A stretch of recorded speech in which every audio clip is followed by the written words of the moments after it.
Oui, oui, oui. En fait, je trouve que ici, il y a vraiment une sorte de terrain favorable pour ce dialogue.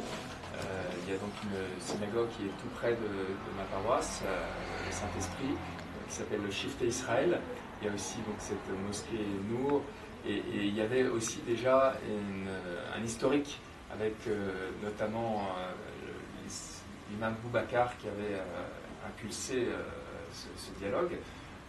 Et donc j'ai trouvé ce terrain particulièrement favorable. Et il y a eu aussi un événement favorable qui a été les 850 ans de la rencontre à Damiette entre le sultan d'Égypte et Saint François d'Assise, qui a permis de faire une grande rencontre avec des responsables religieux d'un peu partout.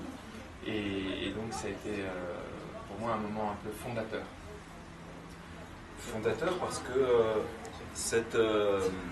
ce dialogue interreligieux, il a quelle importance à vos yeux?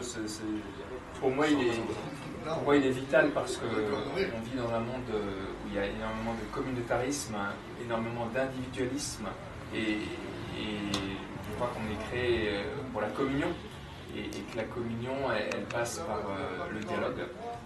Alors le dialogue à tous les niveaux, mais aussi au niveau religieux, parce que les religions, malheureusement, sont souvent facteurs de division, alors qu'elles devraient, au contraire, être facteurs d'unité.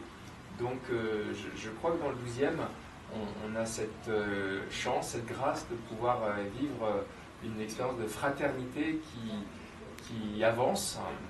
On voit qu'à travers les différentes rencontres auxquelles la mère participe, parce que c'est pas seulement ceux qui croient, c'est aussi ceux qui ne croient pas ou ceux qui croient différemment. On arrive à trouver des terrains d'entente, de compréhension, et sur des sujets qui nous concernent tous. Par exemple, on a parfois parlé de la question de l'insertion des jeunes dans la société, la question de l'exclusion ou autre. Donc ce sont des sujets qui nous concernent tous, et je pense qu'on a tous quelque chose à apporter. Comme je le disais tout à l'heure, hein, pour moi la vérité c'est comme un miroir qui a été brisé. Tous les morceaux doivent être remis ensemble pour qu'on puisse avoir une vision globale de la vérité. Et j'ai juste une dernière question. Vous avez entendu des témoignages de jeunes là tout à l'heure. Ça vous a fait quoi? Qu'est-ce que vous en avez pensé? C'est source de beaucoup d'espérance. J'entends parfois des personnes qui s'inquiètent beaucoup sur la jeunesse d'aujourd'hui.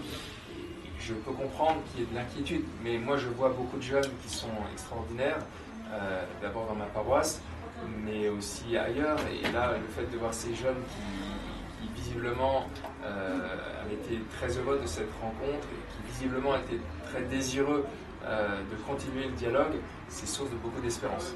Je crois qu'aujourd'hui, notre monde manque beaucoup d'espérance, et les médias, alors, qui font leur travail aussi bien qu'ils le peuvent, et je le comprends tout à fait, montrent souvent ce qui ne va pas, c'est compréhensible, mais je trouve qu'il faut aussi montrer les belles choses, et c'est pour ça que je trouve votre initiative et votre reportage très, très intéressant. Merci à vous. Merci pour vos réponses.